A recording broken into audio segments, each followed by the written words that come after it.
Si tu ne travailles pas, mon gars, si tu n'agis pas de telle sorte à ce que les gens se disent « Mon Dieu, mais comment ce gars fait-il tout ça ?» Si tu ne travailles pas à ce point, à un niveau hors norme, une action massive, une éthique de travail énorme qui va créer ta force, tu dois avoir cette discipline de vie. C'est juste un chemin. C'est un chemin normal que les gens considèrent anormal.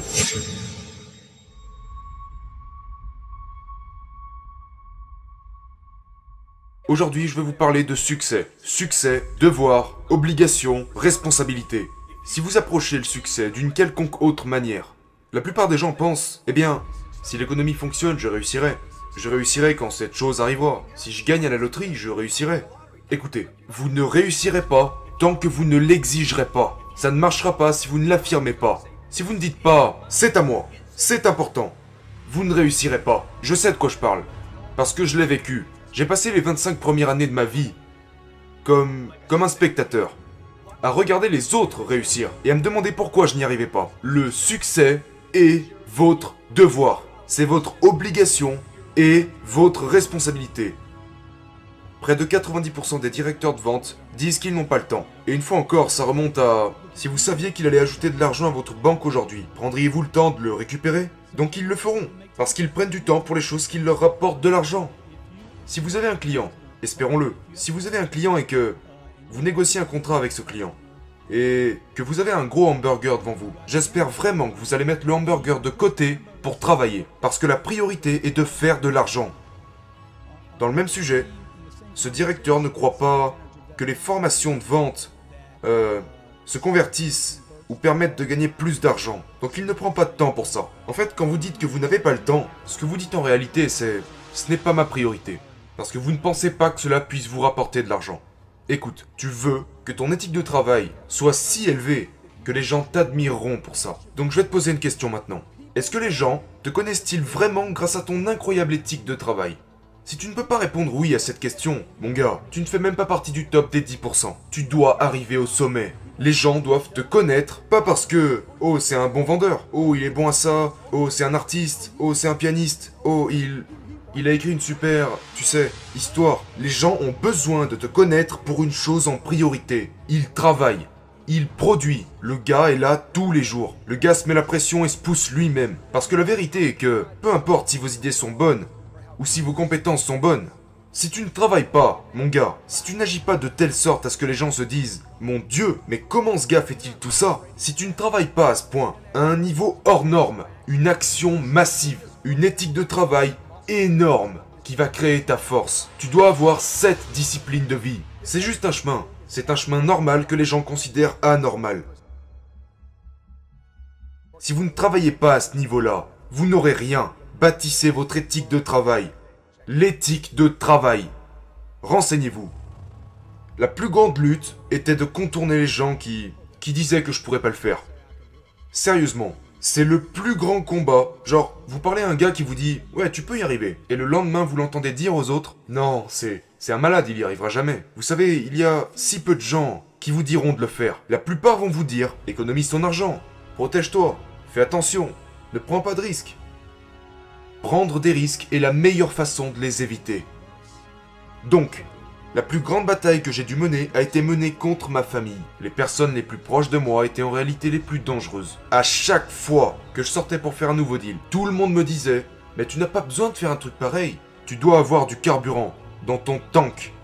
Mais sache que dès que tu voudras accélérer, il y aura quelqu'un à l'arrière qui te dira « Sois prudent. » Mais personne n'aime être dérangé par les passagers de la banquette arrière, d'accord? Donc ils sont assis à l'arrière et ils exerceront toujours une pression mentale sur les freins quand vous essaierez d'accélérer. La négativité est juste négative. Il n'y a pas d'argent, il n'y a pas d'avenir en étant négatif. Donc quelle est la solution? Tu sais, je ne peux pas faire ça, nous ne pouvons pas faire ça, ça ne peut pas arriver, c'est pas possible. Oh mon Dieu, les taxes sont trop élevées, les taxes sont trop... Tu es pessimiste mon gars. C'est négatif, c'est négatif. Regarde, il y a tellement d'abondance dans la négativité qu'à proprement dit, ça devrait vous suffire pour vous faire comprendre qu'il n'y a pas de valeur là-dedans.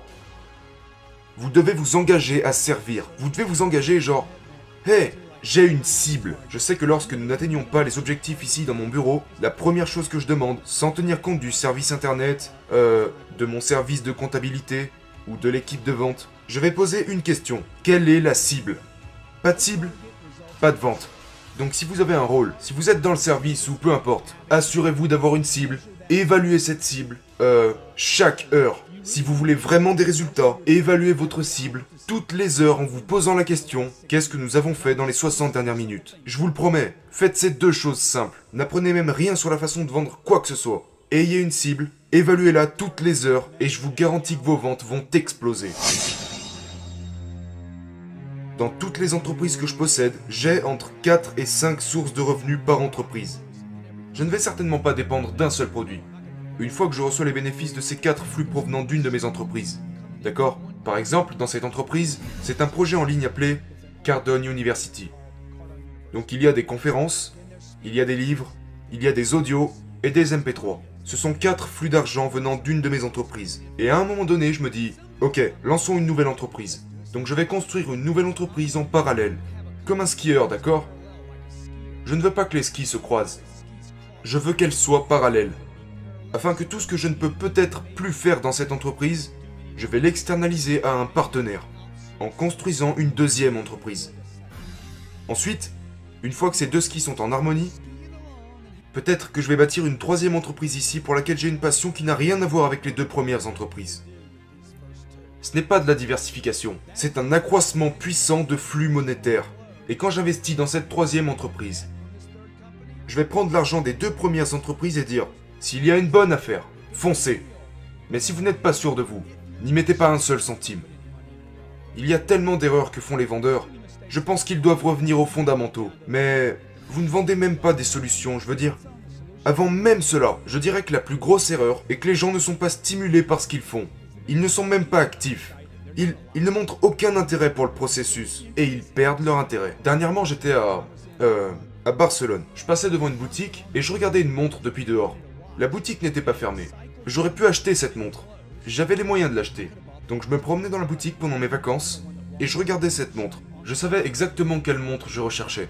Et quand je suis parti, ma femme m'a dit « Qu'aurait-il pu faire pour conclure la vente ?» Et j'ai dit qu'ils auraient pu continuer de croire qu'ils pouvaient me la vendre. Ils auraient pu garder cet état d'esprit.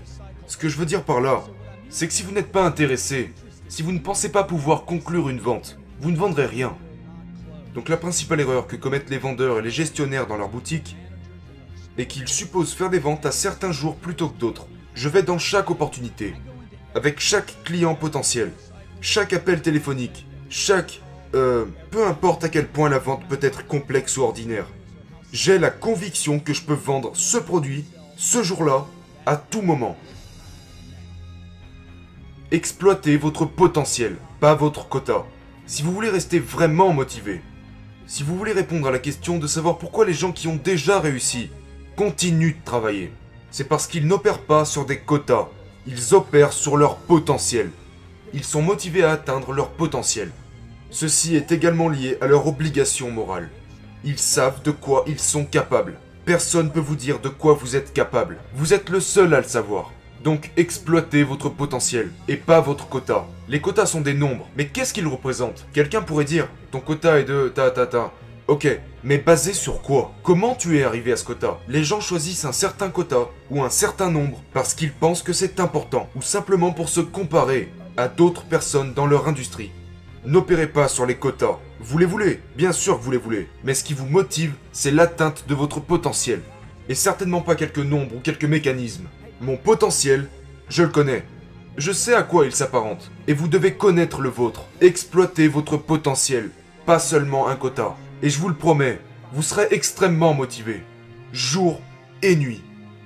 Quand les choses tournent mal, vous devez fournir encore plus d'efforts. Vous allez devoir dépenser de l'argent que vous ne pensiez même pas dépenser. Mais accrochez-vous, restez dans la course. N'abandonnez pas, travaillez. D'accord? Je sais à quel point c'est dur. Je sais que c'est dur. Je sais qu'il y a des moments où vous vous dites « Mon Dieu, mais qu'est-ce que je suis en train de faire ?» Accrochez-vous et continuez de travailler.